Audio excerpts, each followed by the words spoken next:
Support comes from the Missouri Forest Products Association, honoring Arbor Day on April 26th, with an ongoing commitment to sustainable stewardship and conservation of Missouri's forests. ChooseWood.com. And I think really the pandemic has brought us to, many of us at least, maybe most of us, to look at our values and what really is important.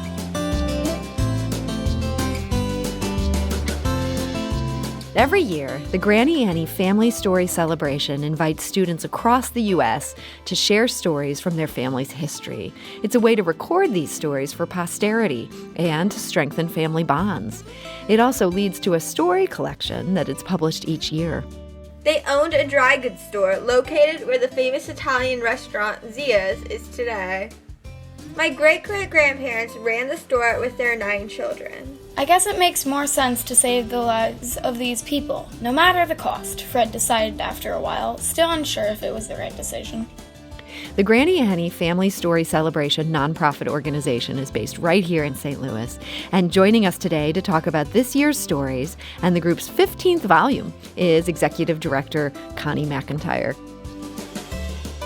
And before we move on, I want to remind you that the biggest source of St. Louis Public Radio's funding comes from listeners like you. Because you value what you hear on St. Louis on the Air, donate today. Go to stlpr.org/donate. That's stlpr.org/donate.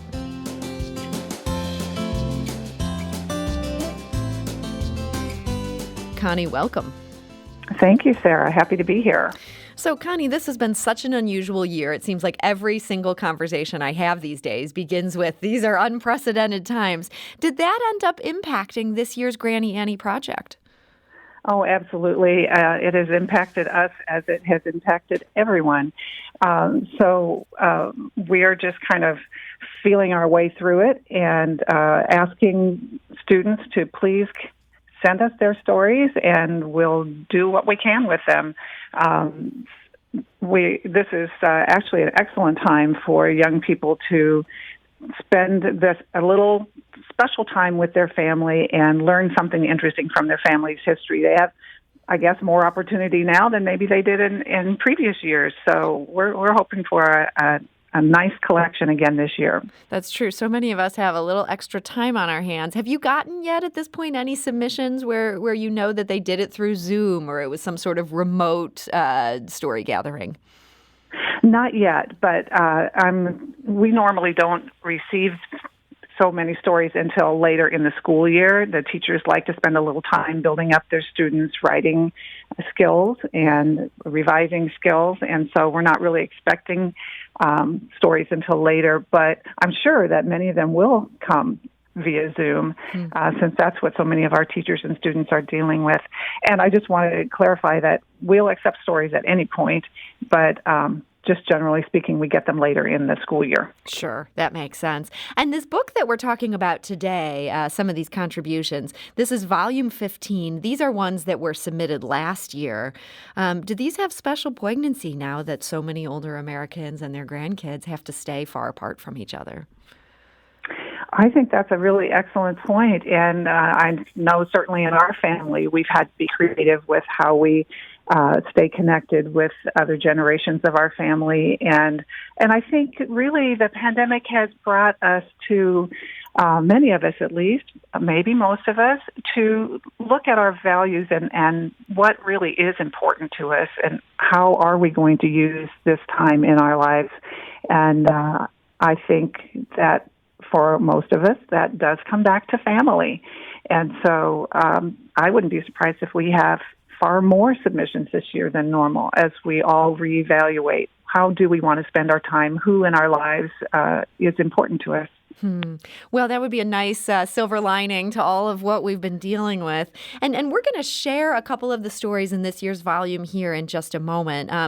But first, can you run us through the criteria on this? I know these have to be written by students in particular grades. Is there anything else that are the restrictions on what you're looking for?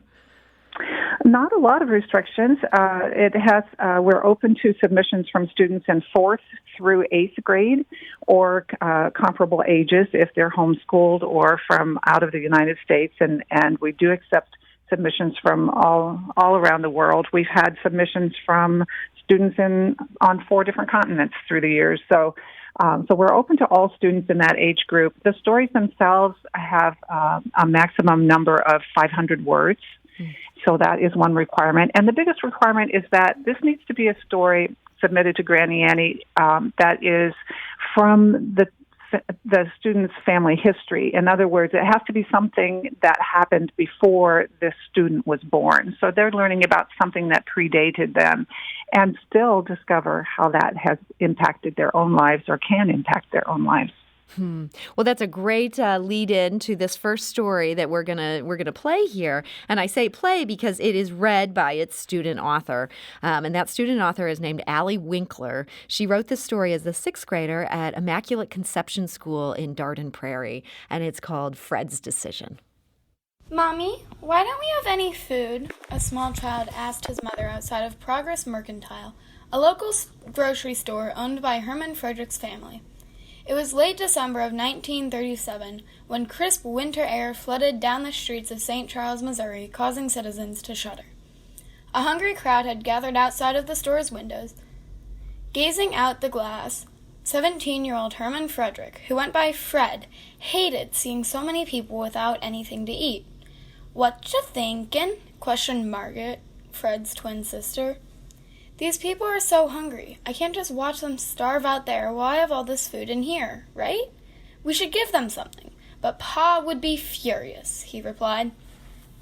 Margaret thought for a moment and finally told him, "Fred, you were voted most likely to succeed. You have almost all of your necessary college funds, and you're just going to give all of that up to these beggars." Fred had never thought of these people as beggars. He simply considered them valued customers. He sighed. "But no buts, Frederick. Do you want to go to college or not?" Margaret's face turned redder as she spoke, her voice getting sterner. Yes, I want to go to college, but these people are going to starve if we don't do anything," Fred exclaimed, hostility in his words. "If you do anything. I'm not part of this, and this Great Depression people are talking about is affecting everyone in the entire country. How in the world do you plan to save everyone in the country?" She turned her back dramatically, expressing that she was completely serious. Knowing that Margaret needed space, Fred went into the back of the store and started pacing. "I can listen to Pa and Margaret by going to college. Or I can save the lives of these people," he thought out loud. "I guess it makes more sense to save the lives of these people, no matter the cost," Fred decided after a while, still unsure if it was the right decision. He quickly jotted down a letter to his dad, apologizing for not going to college. He grabbed a small basket from the floor next to him and stuffed an assortment of grains into it. To avoid his sister, Fred had to sneak out the back entrance and dash past the side windows. 4 people immediately spotted him coming around the corner holding a basket of bread and sprinted in his direction, a look of gratitude on their faces. "Everyone, please make a line, and I will be giving whoever I can something to eat." The crowd did as he asked, and Fred slowly made his way down the line, giving people food along the way. After he was done, he looked back to the shop and saw Margaret glaring at him through the window. He shrugged and told himself, "Fred, you did the right thing." Now, that story comes from Allie Winkler, who's now a 7th grader at Immaculate Conception School. It's called Fred's Decision. Connie, what about this story caught your attention? Well, it's such a powerful story. It's really a coming-of-age story in fewer than 500 words, how this young man is at this turning point in his life, and he has to choose whether to do what his family wants him to do or do what he feels is right. And so that was the first thing that got my attention. And then also the fact that, especially now, this is poignant during the COVID-19 and everything that has brought to us, and how so many families are struggling. And what we need is compassion for one another, and how can we help one another? And I think this is a really powerful example of what one person can do and what a difference one person can make. Yeah, it's such a great story, and it's such a cliffhanger. I'm dying to know what happened to Fred. Is that unusual to see the author leaving us wanting to know so much more? Oh, it happens with almost every story, yes. Yeah, it's just this little snapshot that can just stay with a person and influence our own lives. Even as the readers, we are impacted by the stories that these young people have shared. It's not just that young person who discovered the story. It's not just that young person's family. It's really everyone who comes in contact with it has the opportunity to be inspired or challenged or somehow changed by what they've read. We actually have a second story here that we're also going to share. This is by Sophia Sykes, and like Allie, she wrote it while attending Immaculate Conception in Dardenne Prairie. This one is called The Sugar Baroness of the Hill. This is a story of the Consolino family, as told by their granddaughter, Jean Hutchinson. Their story had never been written down before now. It's a story of women's rights, immigration rights, survival, power, crime, and ultimately the American dream. The 1920s, known as the Roaring Twenties, was a decade of change and tragedy in America. Women had just gotten the right to vote in 1920. That same year, prohibition of alcohol also became law. However, people still drank alcohol. The Great Depression would be coming very soon. The Consolino family came to America and lived on the Italian Hill in St. Louis, Missouri. They owned a dry goods store located where the famous Italian restaurant Zia's is today. My great-great-grandparents ran the store with their 9 children. They lived on the second floor above the store. They soon started getting threats from the local crime group known as the Black Hand. The Black Hand threatened to kidnap the children unless the family paid them money. The Black Hand bombed the family store twice to prove they were serious. One of the bombs was so powerful that it knocked all of the children out of their beds. Domenico Consolino died during this time. Jean believes one of the bombs might have hurt him. This left his wife, Domenica, to run the store and raise her 9 children. One of the goods the Consolinos sold was sugar. They sold lots of sugar. Sugar was the main ingredient in making alcohol on the hill. The Consolinos sold so much sugar that they had to hide all of it in tunnels under the streets. This made the family a huge target for the Black Hand. The Black Hand would soon become known as the Mafia. Jean thinks there might have been a meeting between Domenica Consolino and the Mafia. They must have allowed her to sell the sugar because she was a widow and had 9 kids to take care of. She probably paid them money for protection. Then the family made a lot of money. Domenica Consolino became known as the Sugar Baroness of the Hill. The Sugar Baroness was a very powerful businesswoman. She used her power and money to help the community. During the Great Depression, many people had no jobs and little food. Domenica would give her neighbors store credit to buy food, even though she probably knew they would never be able to pay her back.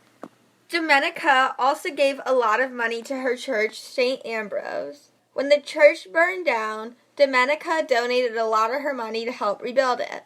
She gave so much that the church had Domenico and Domenica Consolino carved into the Italian marble on the back wall of the new building.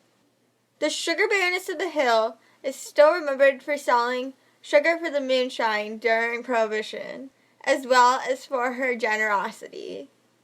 Now you know the real story and my powerful great-great-grandmother who made this all possible. And that is Sophia Sykes. She's now in 7th grade at Frontier Middle School in Wentzville. And my guest today is Connie McIntyre. She's the executive director of the Granny Annie Family Story Celebration. And if hearing Sophia and Allie's stories make you want to get to work on getting some of your family's histories written down, we're also joined by someone who has some suggestions for that. Sean Rost is an oral historian for the State Historical Society of Missouri and the Missouri Humanities Council. So, Sean, welcome. Hi, Sarah. Thank you very much for having me. So, Sean, what have you learned from your family members by sitting down and recording a conversation with them?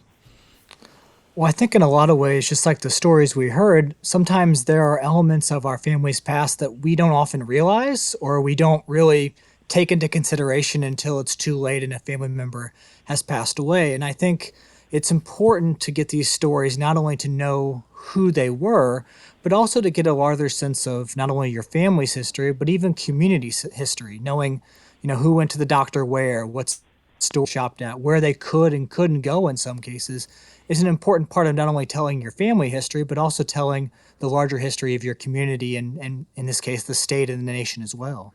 So the goal here is to get people to open up, to not just tell the same 4 anecdotes that everybody already knows. What advice do you have for getting family members to do that?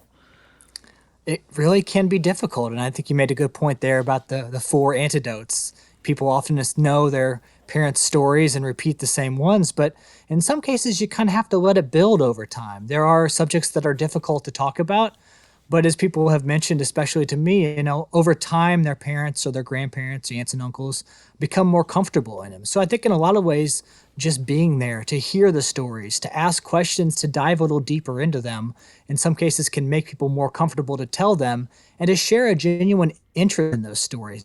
Not just, in some cases push them away. You heard it 1, 2, 3, 4 times, but to kind of dig in and want to hear more about it and learn more about those people that are being talked about from past generations. Connie, what advice do you give to kids who are trying to do this and gather these stories for the first time? Well, we actually have a lot of resources on the Granny Annie's website, and one of them is a list of different topics that you might bring up with your loved one to just explore a little and see if anything in that list prompts a memory. But I think really the strongest way to inspire stories is to share already published Granny Annie stories. And all of the stories that the Granny Annie has published through the last 15 years, they are all on our website, available to anyone who's interested. There's a comprehensive index if you have a topic in mind. Like, say you have a relative who was affected by World War II, but just hasn't really wanted to talk about it or found an opportunity to talk about. Maybe no one has asked this person about their experience in World War II. You might start by going to the index, finding some stories from that on that topic, and sharing those with your loved one, and that can often open the door and inspire them to share their own experiences. And Sean, I know for some people, they don't just want to write a story. They also want to have something that they're saving for posterity. I know that's a really big subject, and we only have about 1.5 minutes left to talk here today. But what would be a couple technical tips for people who are trying to get a decent recording out of this?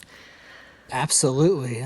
There's a strong sentiment from people who want to be able to hear the voices of their family members for generations to come, and it can be difficult.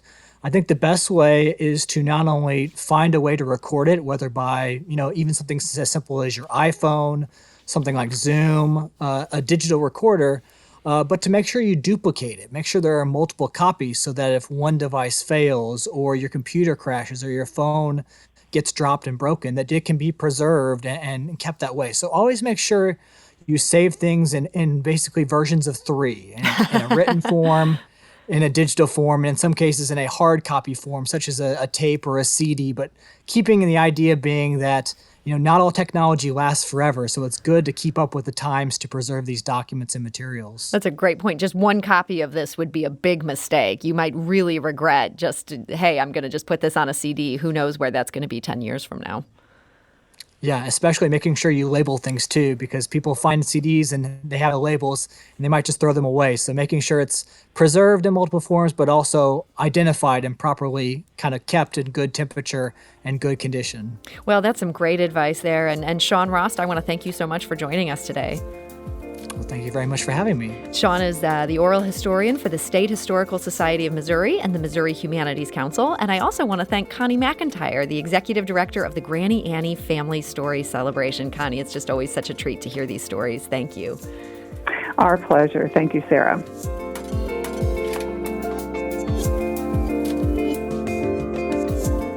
If you learned something new from today's episode, consider leaving us a review and rating on Apple Podcasts on the App Store. It's the easiest way to help people discover our show. We appreciate it. Thank you.